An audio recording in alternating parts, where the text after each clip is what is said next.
What is going on, guys? It's your boy Dyllan. Welcome back to another Destiny 2 video. Today, this is way ahead of time, but we're actually going to be going over how you can prepare for the DLC, The Forsaken, coming September the 4th. Again, it's a long time away, but personally, I am preparing now, so I can save up an absolute butt ton of mats, tokens, everything. You know, it's just going to give me a huge advantage, you know, by the time the DLC launches.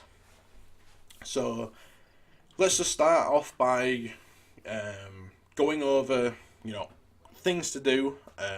Probably most of these will be pretty basic, again, but we'll get into the more complicated ones or better ones as the video goes on. Pretty obvious. First is going to be trying to reach the new power cap, which is 385. I'm 384 on my Warlock, so I'm one power level off, so again, I'm pretty much there. Other things, trying to get your weapons and armor that you like to use to max power level as well. So me personally, I love the Better Devils, so this is already 385. It's masterworked as well. So one of them, my personal favorites. So again, try and get everything that you like to use to max power level. Next thing is, actually, we'll go back to this page, is trying to get to the Glimmer Cap. Now, again, we've got ages until the DLC launches, until, you know, to try and reach 100,000 Glimmer. It's not hard to do, and again, we'll go over something in a second that you can do until maybe, what I'll probably do is a week before the DLC launches, I'll probably try and just save up my Glimmer then, within that week, and then when the DLC launches, I'll be at the max cap. But up until the DLC launches, we'll get to that in a second of what you can do with your Glimmer. Next thing is going to be Legendary Shards. Now these are quite a decently rare currency. You get them by deleting exotics and legendary items. So yeah, I mean, trying to save up as many of these as possible. You can buy stuff from Zer with them. And I mean, they're just a really good resource to have. Hopefully there'll be, you know, some new vendors in the Forsaken that, you know, require legendary shards to buy stuff from them. Fingers crossed, maybe not, but I mean, if you can save them up and give yourself an advantage, it's all, you know, going towards something else. Another thing is probably Bright Dust. Again, this one's not as important, but for me, as soon as the DLC launches, Eververse is going to have a nice new stock of items, hopefully some nice new exotic ships and sparrows, all that sort of stuff. And I want to be able to buy them straight away with my Bright Dust rather than spending money. I haven't spent a dime on any silver on this game yet, and I want to keep it that way. And yeah, let's get on to the next page. Consumables. This is like your tokens, your scout reports, your little materials for the planets.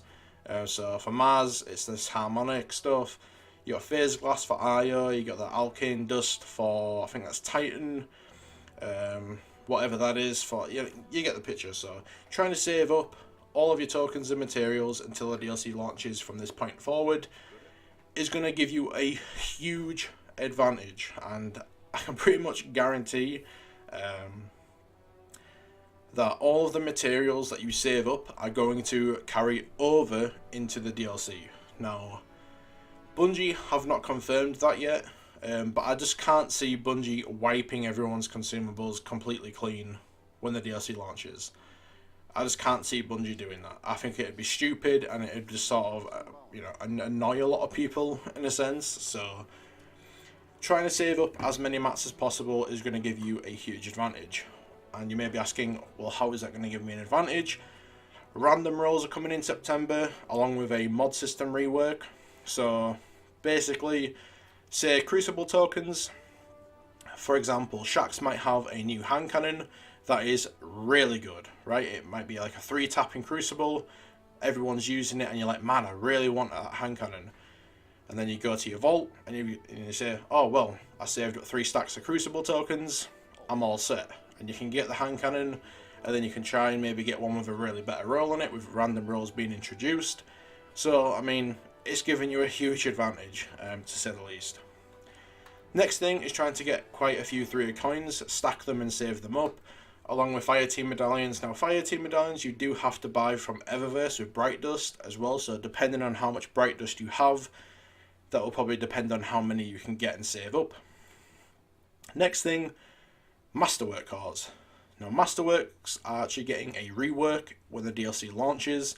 I think they're adding levels and progression to the Masterwork system, so try and save up as many as you can. I know they're quite rare to come by, you know, there's no real specific ways to farm them, but try and get as many as you can, save them up for the DLC, because I can guarantee when all the new weapons and stuff come out, you know, in September, you're going to be wanting to Masterwork them, and yeah, it's just going to give you a huge advantage.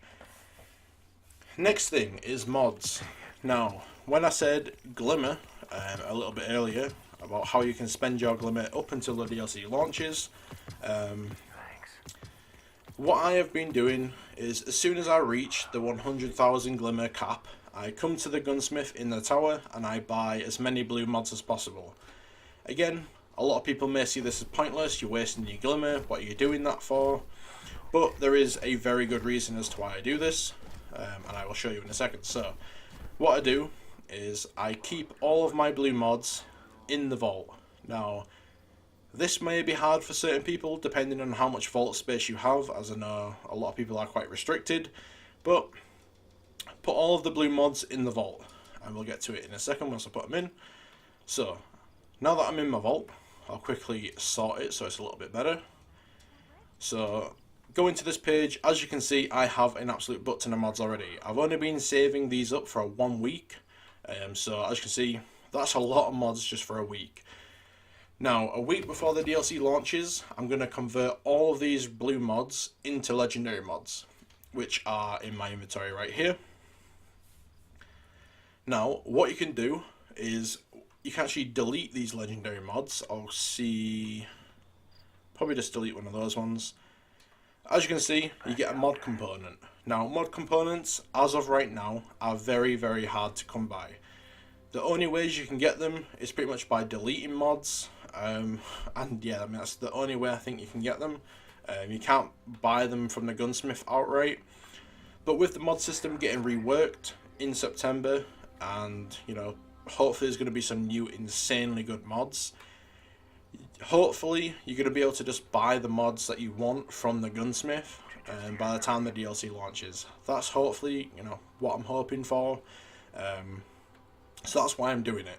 So do that up until the DLC launches, and you should have an absolute butt ton of mods, and you should be sorted.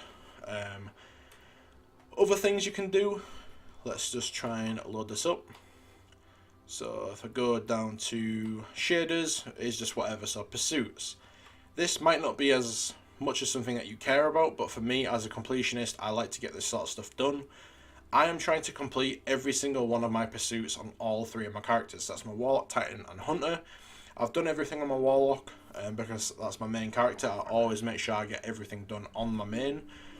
But this time around, I want to get everything done on my alts as well. Okay, so the reason for that is, you know, when the DLC launches, I don't want these old quests taking up slots, and I don't want them distracting me from the new quests that I'm going to be getting when the new DLC launches. Again, might seem pretty stupid, but for me, it triggers me when I see old quests when all my new ones are there, and yeah, it's just, as a completionist, I like to get it done out of the way in advance. Other things, you can go to Ikora every single week on the Tuesday weekly reset, complete her meditations on all 3 characters. That might be another thing that you want to get done in advance, and save all those tokens up for her, because you can level her up very quickly. I think it's like 7 tokens to level Ikora up. And I'll just quickly convert that quest. As you can see, I'm trying to get these done at the moment. And I'd say that's roughly about it. I mean, if we go to the map real quick, and go to destinations, try and make sure as well, if you can, collect and complete all of the lost sectors on all of the planets. So Mars is completely done on my Hunter. I think I've actually done everything on my Hunter as well. So yeah, so all the lost sectors are done. There's no of these, you know, regional chests as well. I've got all of the regional chests on all my characters as well. Again, it's just something for the completionists, but it gets it out of the way, and you can just focus on all the new stuff when it launches.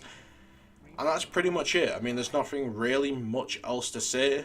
I mean, you could try and get the Redrix's Claymore in competitive. I'm actually just starting on that. I played some competitive matches last night. Got to 478 points. It was pretty decent. We lost a couple of games to some really good teams, and yeah, hopefully I want to grind out, try and get the Redrix's Claymore, and then I'll be super happy.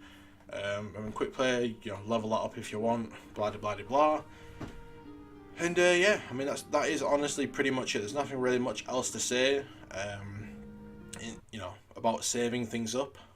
And yeah, guys, hopefully you enjoyed this video. Hopefully you enjoy preparing for the Forsaken DLC come September.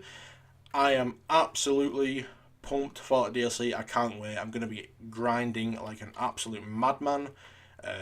So definitely be on the lookout for that. Have an awesome day. As always, thank you so much for watching. Take care until next time. Peace.